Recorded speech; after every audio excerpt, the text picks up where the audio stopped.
বাজারেরও এক সময়কার ভেতরকার মানুষ, এক সময় দেশের বাণিজ্য মন্ত্রী ছিলেন, বেশ কয়েকবার জাতীয় সংসদ সদস্য ছিলেন, এখনও জাতীয় সংসদ সদস্য। কথা বলবার জন্য অনুরোধ করছি আজকের সম্মানীয় অতিথি, গণপ্রজাতন্ত্রী বাংলাদেশ সরকারের অর্থ এবং পরিকল্পনা মন্ত্রণালয়ের মাননীয় মন্ত্রী আমির খসরু মাহমুদ চৌধুরীকে। মিস্টার আমির খসরু মাহমুদ চৌধুরী। আমি এখন বুঝতে পারছি আমাকে কেন দাওয়াত করে এখানে আনা হয়েছে।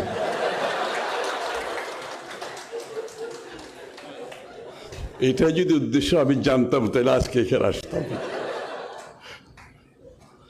বিসমিল্লাহির রহমানির রহিম।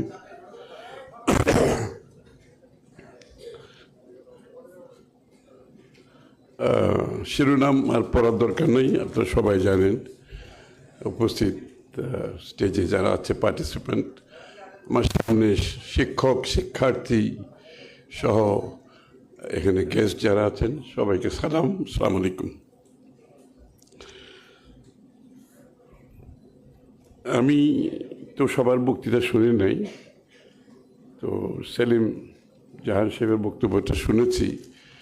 উনি আমার বক্তব্যের একটা বিশাল অংশ উনি কভার করে দিয়েছেন, ধন্যবাদ। আমাকে আর খুব বেশি অধিকার যেতে হবে না। আসলে বাংলাদেশের বাজেট এমনিতেই খুব একটা কঠিন ব্যাপার, কিন্তু আজকের প্রেক্ষাপটে একটি বাজেট করা খুব কঠিন। আমার ওয়াইফ আমাকে প্রশ্ন করলো, তুমি কি আর পোর্টফোলিও খুঁজে পাও নাই? তোমাকে কি এই সময় অর্থমন্ত্রী হয়েছে কেন? মানে সব জেনে শুনে যে এখানে আমাদের একটা বিরাট ইনহেরিটেন্স ফ্রম ফ্যাসিস্ট রেজিম, তারপরে ইন্টেরিয়াম রেজিম, তারপরে মধ্যপ্রাচ্যের যুদ্ধ, আর তো সব কিছু মিলে সার্বিক দেশের আন্দোলন, আপরাইজিং পরবর্তী যে দেশের অবস্থা, আইন শৃঙ্খলা সহ সব মিলিয়ে কঠিন কাজ। সাধারণত বাজেটের প্রসেস 6 মাস চলে। এই প্রসেসটা 6 মাস ধরে চলে, তারপরে একটা বাজেটের মোটামুটি প্রস্তুত হয়। কিন্তু আমাদেরকে করতে হয়েছে এটা 1.5 মাসের মধ্যে। মানে এমনি তো কঠিন সময়, তার মধ্যে আবার এই বাজেটটা করতে হয়েছে 1.5 মাসের মধ্যে। চেষ্টা করেছি আমরা সব প্রেক্ষাপট চিন্তা করে একটি বাজেট, এমন সময় যেখানে অর্থনীতি ভঙ্গুর, যেখানে বিশ্ব পরিস্থিতি যুদ্ধ বিগ্রহ চলছে, এর মধ্যে বাজেট জনগণের আকাঙ্ক্ষা অনেক বেশি। বিশেষ করে এই আপরাইজিংয়ের পরে বাংলাদেশের জনগণের আকাঙ্ক্ষা আকাশচুম্বী বললে ভুল হবে না, প্রত্যাশা অনেক বেশি। তা আমরা এগুলো সব চিন্তা করে আমরা এই বাজেটটা প্রস্তুত করার চেষ্টা করেছি। ওই সেলিম জাহান সাহেব ঠিকই জাহান সাহেব যেটা বললেন যে এই ব্যালেন্সিং অ্যাক্টটা, দি ভেরি ব্যালেন্সিং অ্যাক্ট অত্যন্ত difficult. It's like you have to be wizard, মানে এই ব্যালেন্সিং অ্যাক্টটাকে to get it right, I mean to get a proper balance. আমাদের একটা প্রিন্সিপাল আমরা ফলো করেছি, সেটা হচ্ছে বাংলাদেশের অর্থনীতির প্রেক্ষাপটে বিগত বৎসরগুলোতে অর্থনীতিটা হয়ে গিয়েছিল মোটামুটি একটা পৃষ্ঠপোষকতার অর্থনীতি, একটা প্যাট্রোনাইজেশনের একটা অর্থনীতি একদিকে, অন্যদিকে হচ্ছে একটি অর্গানাইজড গ্রুপ যারা, তাদের এখানে একটা সুযোগ ছিল। অর্গানাইজড গ্রুপ তো অলওয়েজ তাদের বিষয়গুলো তারা প্রেশারে রাখতে পারে, আর একটি প্যাট্রোনাইজড গ্রুপ। আর এর বাইরে সাধারণ মানুষ, সাধারণ ব্যবসায়ী যারা আছে, তাদের স্পেসটা অনেক শ্রিঙ্ক করে গেছে। যে জন্য আমরা প্রথমেই অর্থনীতির যে স্লোগানটা দিয়েছি সেটা হচ্ছে democratisation of the economy, the very slogan, the democratization of the economy, শুধু রাজনীতিকে ডেমোক্রেটাইজেশন করলে এটা সুফল পাওয়া যাবে না। অর্থাৎ মানুষ যদি রাজনীতিতে অংশগ্রহণ করে সরকার গঠন করবে, নির্বাচন হবে, তাদের কথা বলতে পারবে, কিন্তু অর্থনীতিতে যদি তাদের সক্রিয় অংশগ্রহণ না থাকে, তারা যদি পার্টিসিপেট করতে না পারে এবং অর্থনীতির সুফল যদি তাদের কাছে না যায়, তাহলে এই যে বলছেন যে সংখ্যার কোনো যে গ্রোথ, বাংলাদেশের এত গ্রোথ হয়ে গেছে, এত এক্সপোর্ট হয়েছে, এইসব সংখ্যা আসলে কোনো মূল্য নয়। কিন্তু যদি নাগরিকদের কাছে এই অর্থনীতির সুফল না যায়, তো সব কিছু বিবেচনায় এনে আমরা কিছু কিছু এই ইকোনমিক মডেলটা, আমরা পুরনো মডেল থেকে বেরিয়ে আসছি কমপ্লিটলি এবং একটা নতুন ইকোনমিক মডেলে ঢুকেছি।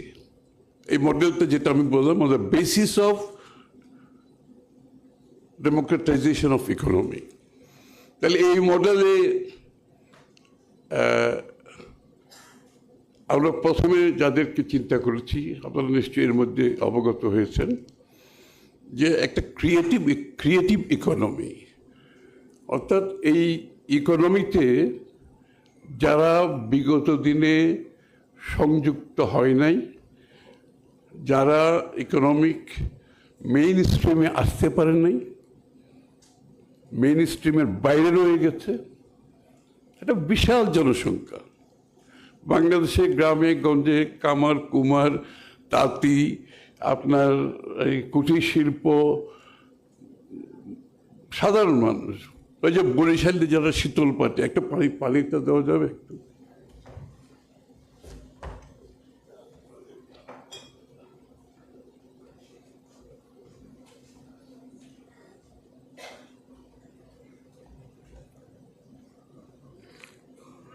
সরি, আমি একটু অসুস্থ। আমার এই ইদানিংকালে বিভিন্ন কারণে অনেক কাশি হয়ে গেছে। তো এদেরকে মাথায় রেখে, না চোখে আমি ধরে রয়েছে, সমস্যা নেই।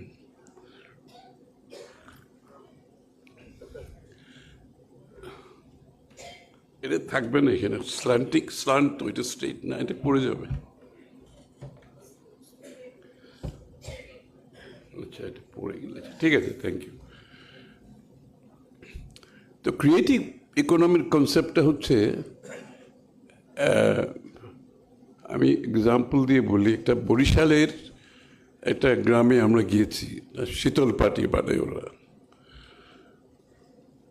তো পুরো গ্রামটাই শীতল পাটি ওই অঞ্চলের বানায়, কিন্তু তারা ওই বংশানুক্রমে ওই শীতল পাটি যেভাবে আগে বানাচ্ছে, একটা শীতল পাটির দাম 700 টাকা 800 টাকা বিক্রি করছে।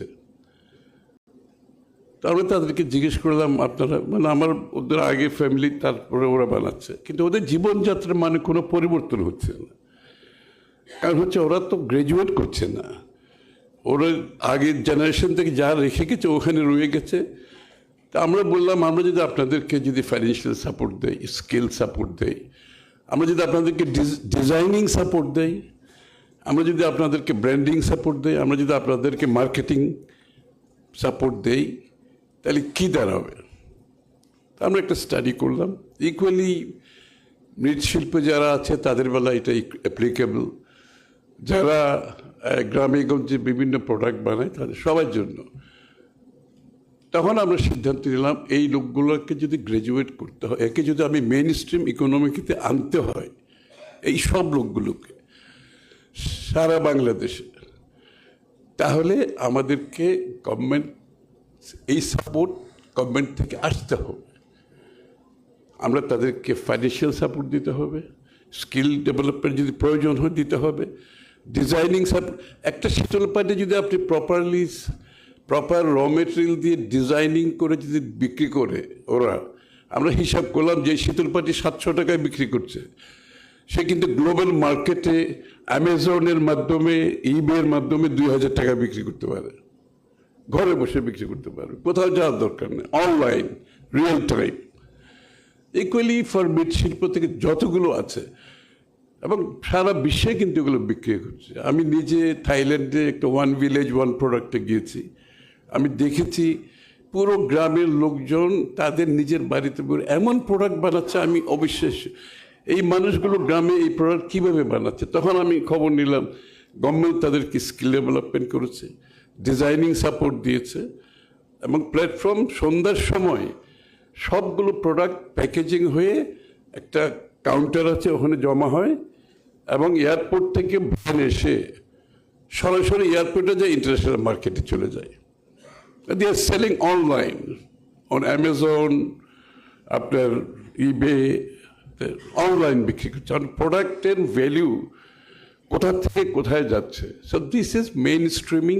এই লোকগুলোকে মেইন স্ট্রিমে ইকোনমিতে আনার জন্য আমরা একটা ক্রিয়েটিভ ইকোনমির কনসেপ্টটা নিয়েছি। এখানে বহু লোক তাদের জীবনযাত্রার মানের উন্নয়ন হবে, তারা আরও লোক এমপ্লয় করবে, এবং বাংলাদেশের ইকোনমিতে একটা বিরাট কন্ট্রিবিউশন এখান থেকে আসবে। তারপর আসেন, এটা তো একটা সাইড ক্রিয়েটিভ ইকোনমির। আরেকটা সাইড হচ্ছে কালচার। বাংলাদেশের কালচারের মধ্যে আমরা একটা ক্রিয়েটিভ ইকোনমি আমরা দেখতে পাচ্ছি। সেটা হচ্ছে কি থিয়েটার, ফিল্ম, মিউজিক। বাংলাদেশে কিন্তু আমরা এগুলো কোনোদিন মনিটাইজ করি নাই। We have never monetize this things. এখন আপনার মিউজিকের কোনো বাউন্ডারি নাই, ফিল্মের কোনো বাউন্ডারি নাই, থিয়েটারের কোনো বাউন্ডারি নাই। আমরা কিন্তু কোনোদিন এগুলোকে মনিটাইজ করতে পারিনি।